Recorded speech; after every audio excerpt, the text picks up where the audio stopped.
आज के इस लेक्चर में हम 12वीं क्लास की गणित के पहले अध्याय की प्रश्नावली 1.1 के सवाल नंबर 2 से सवाल नंबर 8 तक हल करेंगे।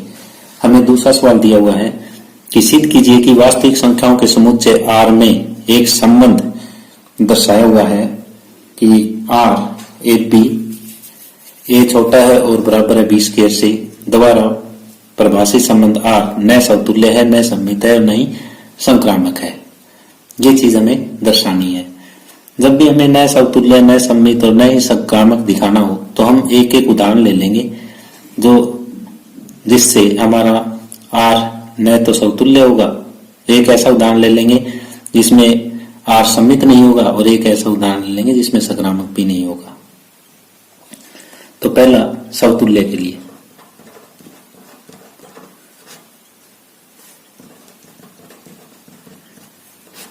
समतुल्य के लिए हम जैसे 1/2 और 1/2 ये A और B की जगह लेते हैं। अब देखते हैं कि क्या ये इस कंडीशन को सेटिस्फाई करता है। अब हमारे पास A की जगह 1/2 है और B की जगह भी 1/2 है। हम यहाँ पे देख रहे हैं कि 1/2 छोटा और बराबर है 1/4 से। अब यहाँ पे हम दोनों वास्तविक संख्या लिख सकते थे जो हमने लिखी, लेकिन यहाँ पे ये सत्य नहीं है। ये कहता है कि ये इन वास्तविक संख्याओं के लिए ये चीज सत्य होनी चाहिए, लेकिन ये चीज सत्य नहीं है। तो इसका मतलब ये R से संबंध नहीं रखता कि ये वास्तविक संख्याएं हैं और दोनों एक जैसी भी है। तो ये अगर इससे संबंध नहीं रखती तो समतुल्य नहीं है। R से संबंध नहीं रखती तो ये समतुल्य नहीं है। तो अतः जो संबंध R है वो समतुल्य नहीं है। अब हम सममित के लिए एक उदाहरण लेते हैं। सममित ये है या नहीं है। तो हम ये देख रहे हैं कि 1/4 जो है वो R से संबंध रखता है। क्यों रखता है? क्योंकि 1 जो है वो छोटा है और बराबर है 4 के वर्ग से। यानी और अब हम देखें इसका विपरीत करके कि क्या 4 छोटा और बराबर होगा 1 के वर्ग से। तो हमारा उत्तर क्या होगा? नहीं, 4 1 के वर्ग से छोटा या बराबर नहीं हो सकता। नहीं, 4 1 के वर्ग से छोटा या बराबर नहीं हो सकता। अगर ये छोटा या बराबर नहीं हो सकता तो इसका मतलब ये है कि 4 और 1 जो है वो R से संबंध नहीं रखता। तो सममित ये कब होता? सममित तब होता जब 1/4 अगर R से संबंध रखता है तो 4/1 भी R से संबंध रखे तो ये सममित होता। अब 1/4 तो R से संबंध रख रहा है, लेकिन 4/1 R से संबंध नहीं रखता। तो इसलिए R जो है वो सममित भी नहीं है, सममित नहीं है। अब तीसरा संक्रामक हम चेक करते हैं कि ये संक्रामक है या नहीं है। तो संक्रामक के लिए जैसे 3 और 2 दोनों वास्तविक संख्याएं हैं, ये R से संबंध रखती है या नहीं रखती ये देखते हैं पहले। लेकिन ये रखेगी क्योंकि जो पहले वाला जो है वो छोटा और बराबर होना चाहिए इसके वर्ग से। तो ये इससे संबंध रखती है। एक और लेते हैं इस टाइप की कि 2 और 1.5 ये ले लेते हैं। ये भी R से संबंध रखती है। क्यों? क्योंकि जो 2 है वो छोटा और बराबर है 1.5 के वर्ग से। ये देखो 3 छोटा और बराबर 16 से, ये 2 छोटा और बराबर है 2.25 से। तो ये दो हमने ऑर्डर पेयर लिए हैं, ये दोनों के दोनों R से संबंध रखते हैं। तो ये संक्रामक कब होगा? ये संक्रामक जब होगा तो 3 और 1.5 भी R से संबंध रखे। अब हम देखते हैं कि 3 और 1.5 क्या R से संबंध रखते हैं। देखो 3 छोटा है और बराबर है 1.5 के वर्ग से, 3 छोटा और बराबर है 2.25 से, तो ये सत्य नहीं है। ये अगर सत्य नहीं है तो इसका मतलब ये आर से संबंध नहीं रखता। हमने क्या लिया, एक ऐसा ऑर्डर्ड पेड़ लिया जो आर से संबंध रखता है, दूसरा भी आर से संबंध रखता है। फिर हमने ये दिखाने की कोशिश की कि क्या ये भी आर से संबंध रखता है, 3 और 1.5। ये अगर आर से संबंध नहीं रखता तो ये संक्रामक नहीं है। तो अतः आर संक्रामक नहीं है। तो इसलिए आर न समतुल्य, न सममित और न ही संक्रामक है।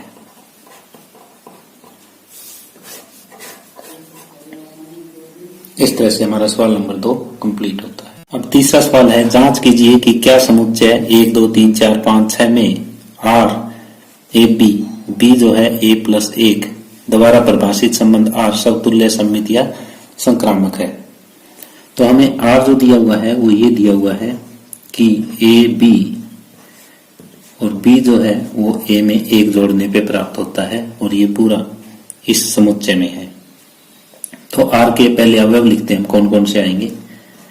आर में जो अवयव आएंगे, ए की जगह अगर 1 रखते हैं तो बी 2 आता है, ए की जगह 2 रखेंगे तो बी 3 आ जाएगा, ए की जगह 3 रखेंगे तो बी 4 आ जाएगा, ए की जगह 4 रखते हैं तो बी 5 आ जाएगा, और ए की जगह 5 रखते हैं तो बी 6 आ जाएगा, ए की जगह अगर 6 रखते हैं तो बी 7 आ जाएगा, जो हमारे समुच्चय में नहीं है। तो आर में जो हमने लिखे हैं इतने ही अवयव होंगे। अब हम सबसे पहले समतुल्य चेक करते हैं कि समतुल्य है या नहीं। तो समतुल्य के लिए हमारा 1 1 आर में होना चाहिए था, 2 2 भी आर में होना चाहिए था, 3 3 भी आर में होना चाहिए, 4 4 भी आर में होना चाहिए, 5 5 भी आर में होना चाहिए, 6 6 भी आर में होना चाहिए। लेकिन ऐसा यहाँ नहीं है, ये आर से संबंध नहीं रखते, तो इसलिए आर समतुल्य नहीं है। अब दूसरा सममित चेक करते हैं कि आर सममित है या नहीं है। अब हम यहाँ पे देख रहे हैं कि 1 2 जो है वो आर से संबंध रखता है, लेकिन 2 1 आर में नहीं है। ये देखो 1 2 तो आर में है लेकिन 2 1 आर में नहीं है, इसलिए आर सममित भी नहीं है।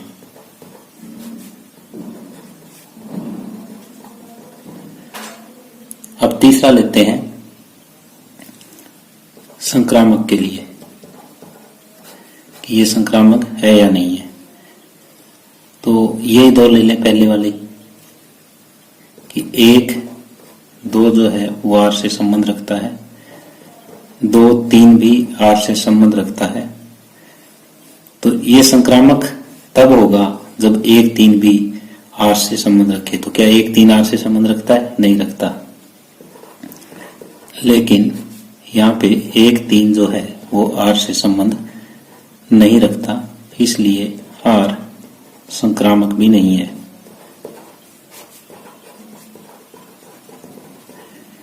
अतः हम कह सकते हैं कि आर न तो समतुल्य है, न सममित है, और न ही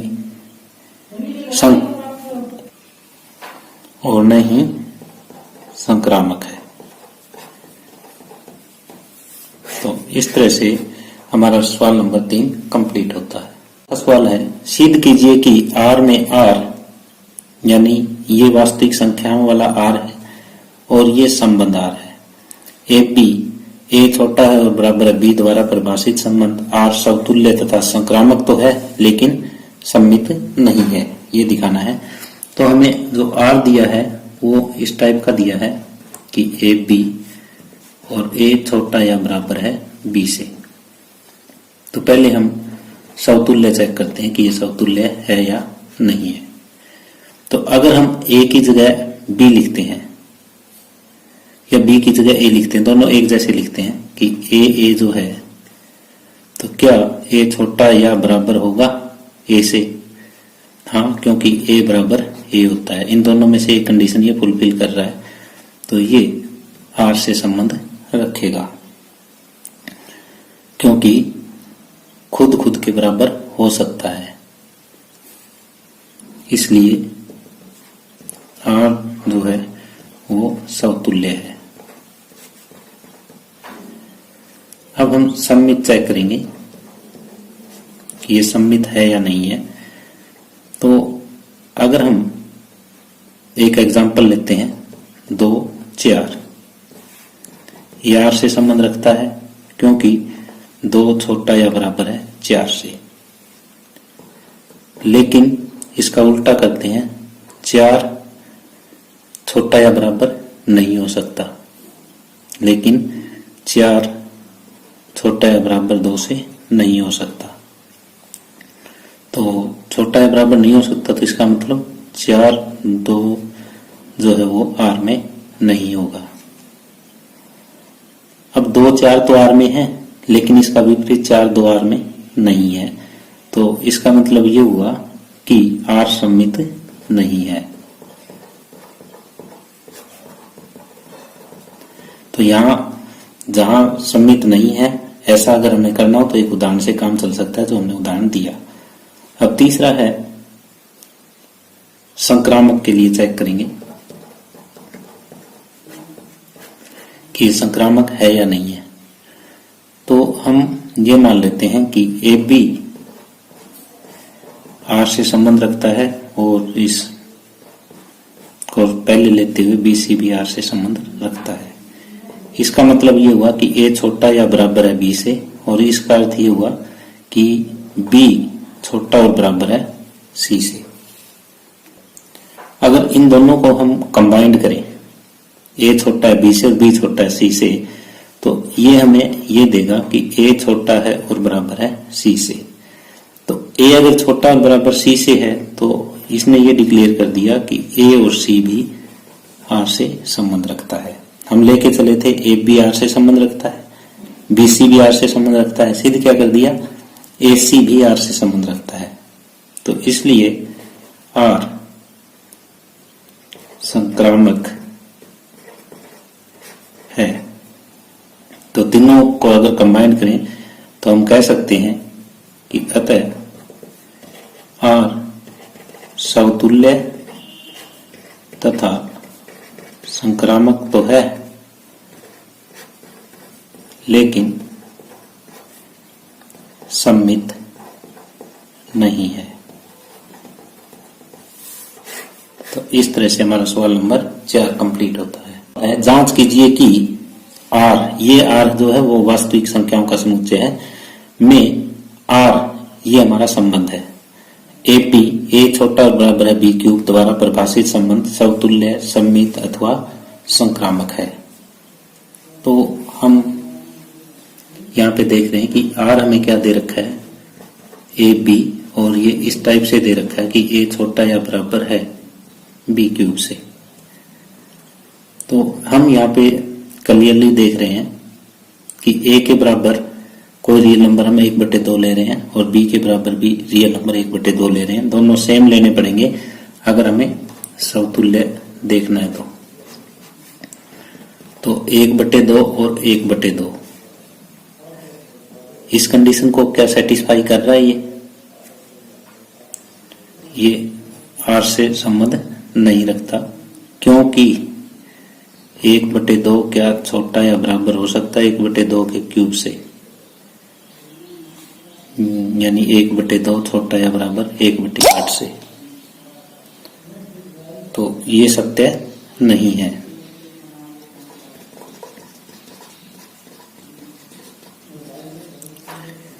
यानी ये अगर सत्य नहीं है तो ये आर में नहीं होगा, लेकिन ए और बी दोनों रियल नंबर हैं।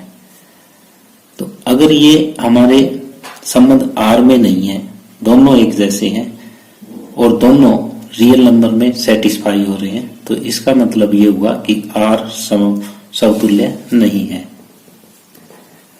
आर समतुल्य नहीं है। तो हमने ये इस टाइप का एक उदाहरण दिया जिसमें हमने ये सिद्ध किया कि आर समतुल्य नहीं है। अब सममित का देखते हैं। सममित में जिस तरह से हम ये लेते हैं कि 1 2 जो है वो आर से संबंध रखता है, क्योंकि 1 जो है वो छोटा और बराबर है 2 के घन से, यानी 1 छोटा और बराबर है, ये चीज सत्य है। लेकिन क्या 2 छोटा और बराबर हो सकता है 1 के घन से? सत्य नहीं है। यानी इसका उल्टा अगर हम करें कि 2 को इधर ले लें 1 को इधर ले लें तो ये सत्य नहीं है। तो हम क्या कह सकते हैं कि 2 1 आर से संबंध नहीं रखता। हमने ये क्लियर किया कि 1 2 तो हमारे संबंध आर में है, लेकिन 2 1 आर में नहीं है, तो अतः आर सममित नहीं है। अब आगे हम संक्रामक चेक करते हैं कि ये संक्रामक है या नहीं। अब हम जिस तरह से एक ये लेते हैं 2 अवयव, इसमें दोनों रियल नंबर यानी वास्तविक संख्याएं, और ये संबंध रखता है आर से। क्योंकि 3 छोटा है और बराबर है 3/2 के घन से,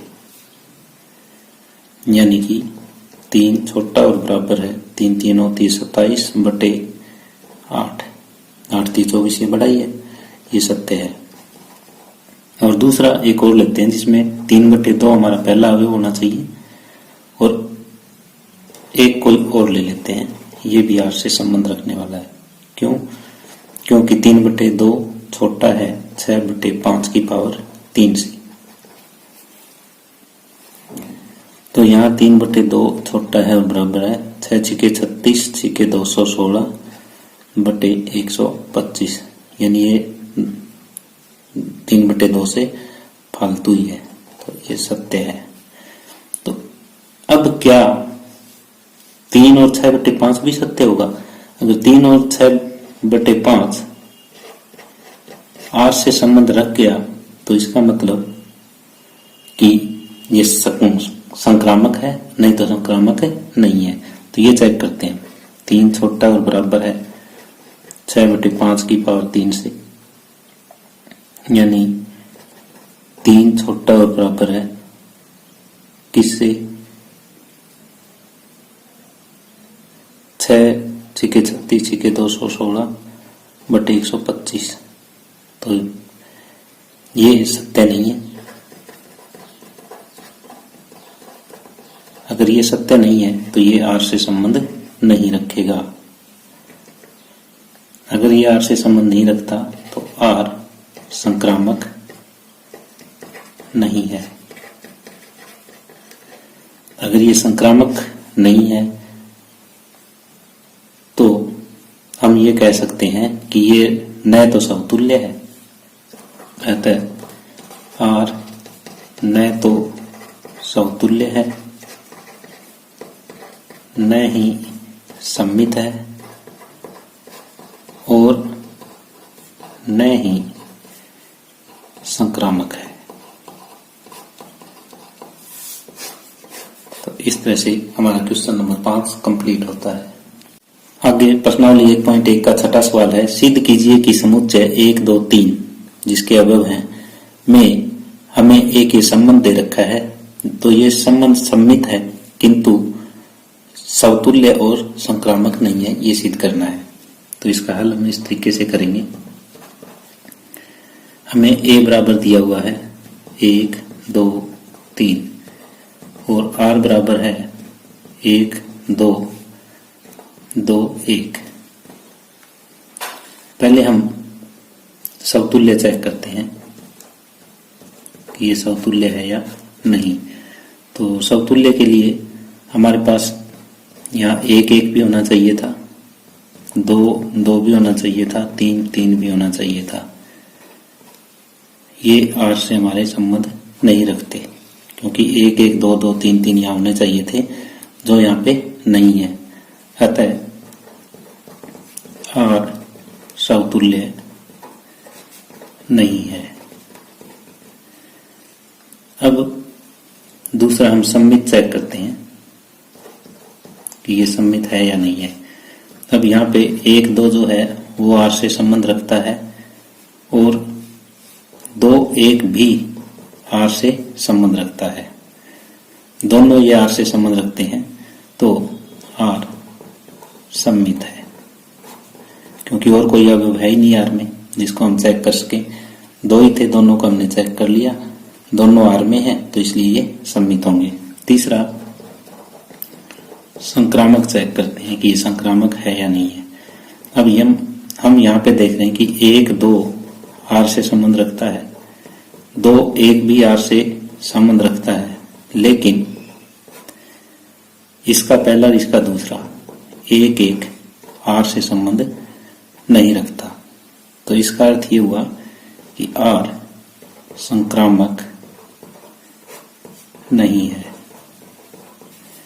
तो अतः हम कह सकते हैं कि R सममित तो है, लेकिन न तो समतुल्य है और न ही संक्रामक है। तो इस तरह से हमारा ये छठा सवाल कंप्लीट होता है। आगे प्रश्नावली 1.1 का 7वां सवाल है, सिद्ध कीजिए कि किसी कॉलेज के पुस्तकालय की समस्त पुस्तकों के समुच्चय A में R X Y X तथा Y में पेजों की संख्या समान है। ये हमें एक संबंध दर्शाया गया है। द्वारा प्रदत्त संबंध एक तुल्यता संबंध है, ये सिद्ध करना है। R हमें इस टाइप का संबंध दे रखा है जैसे X और Y 2 किताबें हैं और दोनों में पेजों की संख्या समान है। तो सबसे पहले हम जो प्रूव करते हैं वो समतुल्य देखते हैं कि ये जो संबंध है वो समतुल्य है या नहीं है। तो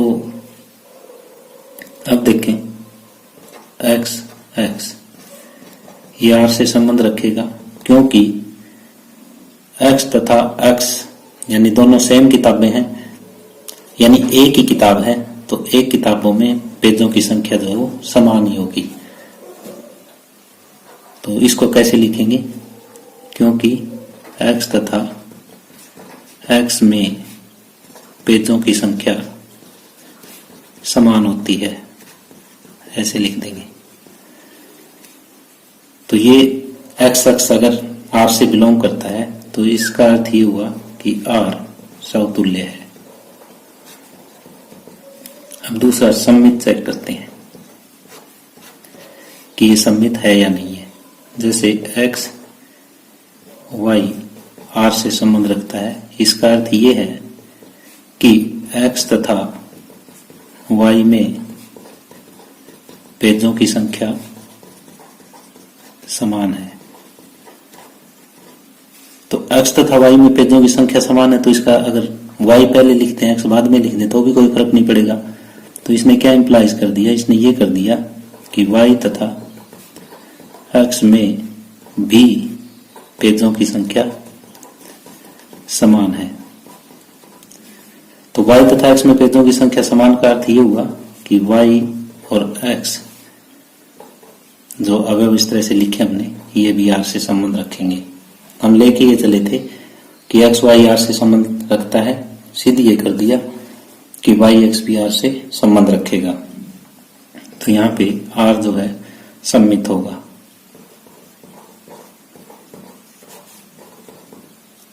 अब तीसरा संक्रामक चेक करते हैं। जैसे हमने लिया X Y R से संबंध रखता है, Y Z भी R से संबंध रखता है। तो इसका अर्थ ये हुआ कि X तथा Y में पेजों की संख्या समान है। और यहां देखें तो y तथा z में पेजों की संख्या समान है। अब इन दोनों को मिलाएं, x और y में पेजों की संख्या समान है, y और z में पेजों की संख्या समान है, तो दोनों को अगर इकट्ठा करें तो x और z में भी पेजों की संख्या समान ही होगी। तो इसने ये इंप्लाइज कर दिया x तथा z में भी पेजों की संख्या समान है। तो हमारे पास ये आया कि x और z भी r से संबंध रखते हैं। हम ये लेके चले थे कि x y r से संबंध रखता है, y z भी r से संबंध रखता है, और सीधे ये कर दिया कि x z भी r से संबंध रखेगा। तो अतः r संक्रामक भी है। तो हम यहाँ पे देख रहे हैं कि r समतुल्य भी है, सममित भी है और संक्रामक भी है। तो अगर ये तीनों है तो ये एक तुल्यता संबंध होगा। हम यहाँ पर देख रहे हैं कि r समतुल्य, सममित तथा संक्रामक भी है। अतः r एक तुल्यता संबंध है।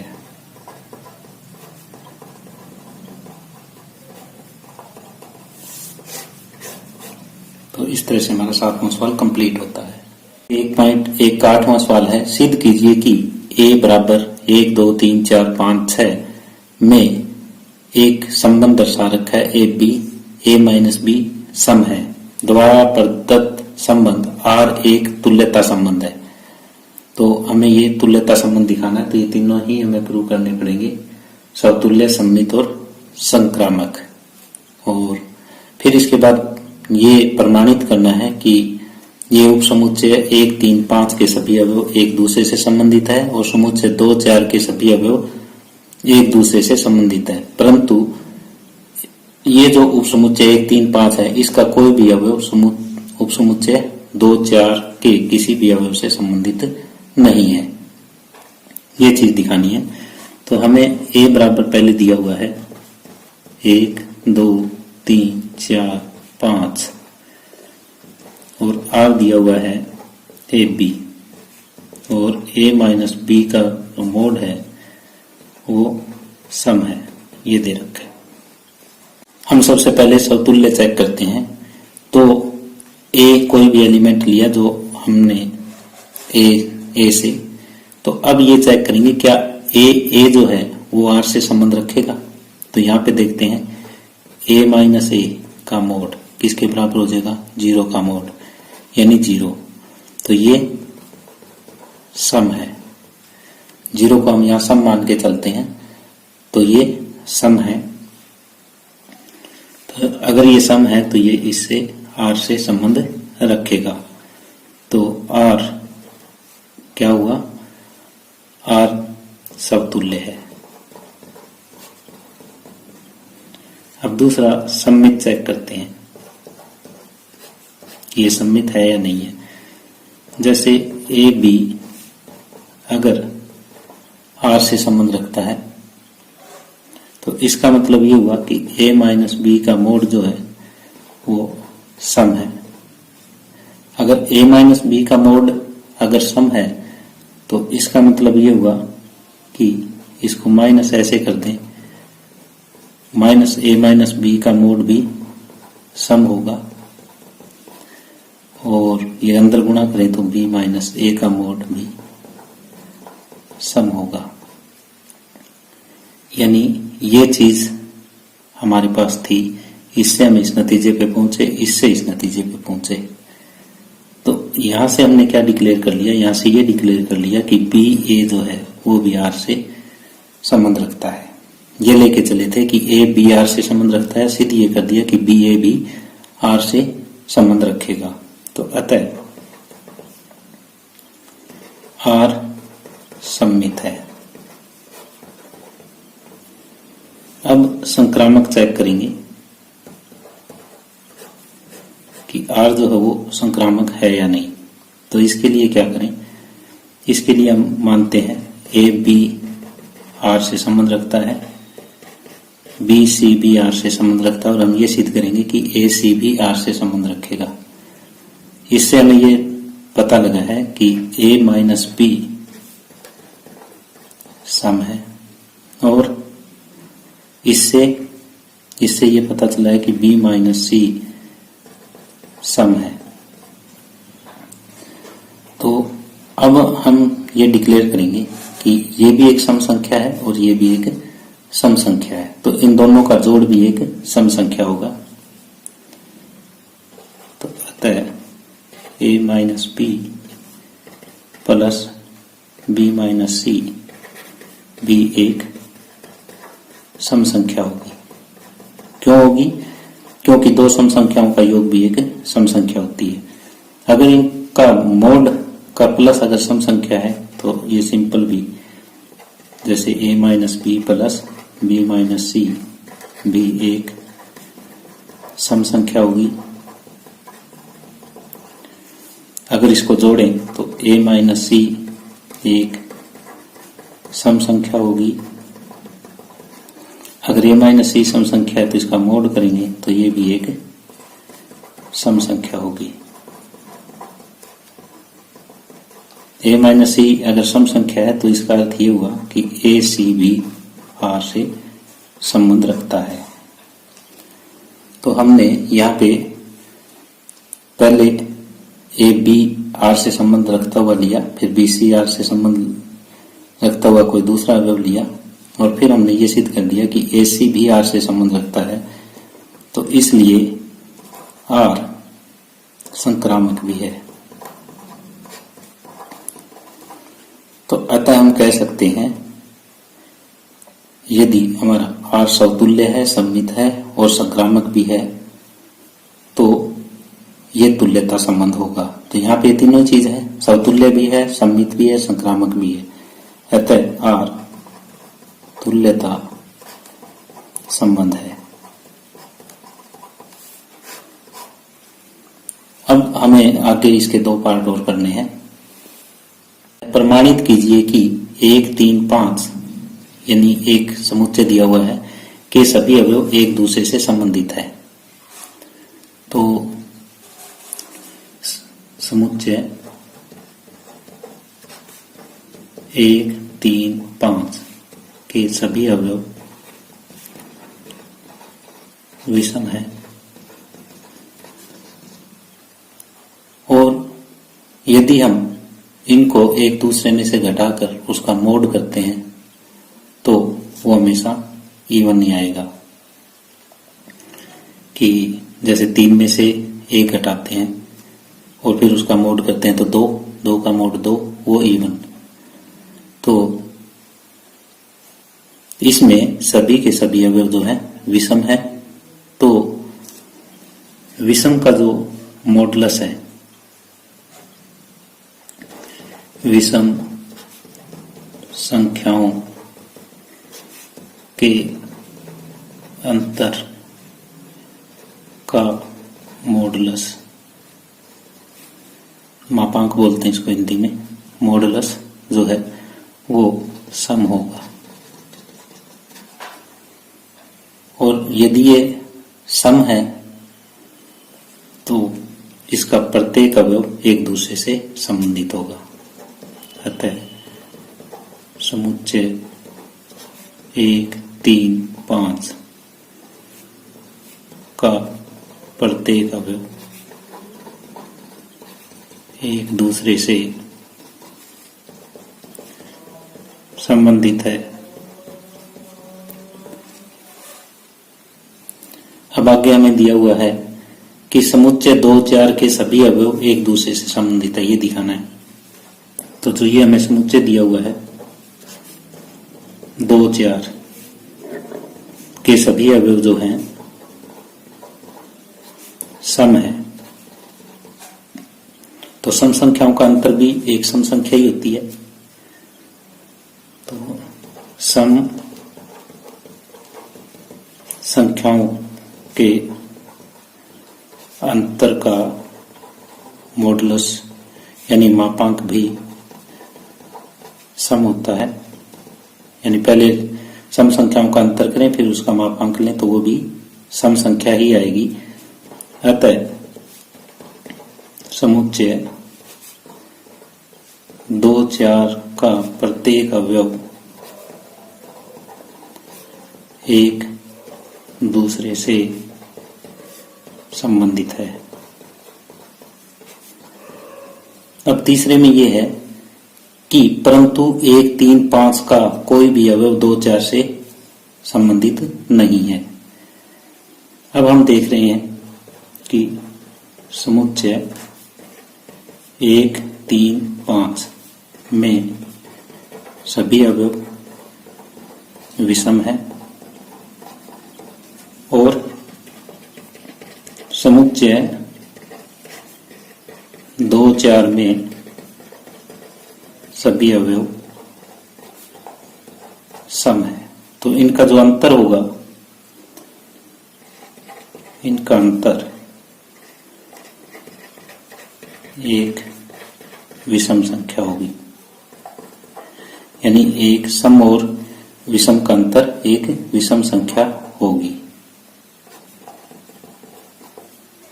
हमें तो सम संख्या चाहिए, तो अतः 1, 3, 5 का कोई भी अवयव 2, 5 से संबंधित नहीं है। जैसे हम देखते हैं कि इसका 1 उठाया, इसका 2 उठाया, अंतर करते हैं तो -1, फिर उसका मॉडुलस करेंगे तो +1, जो सम संख्या नहीं है। इसी तरह से कोई एक अवयव इधर से उठाएं और एक इधर से उठाएं तो कभी भी सम नहीं आएगा।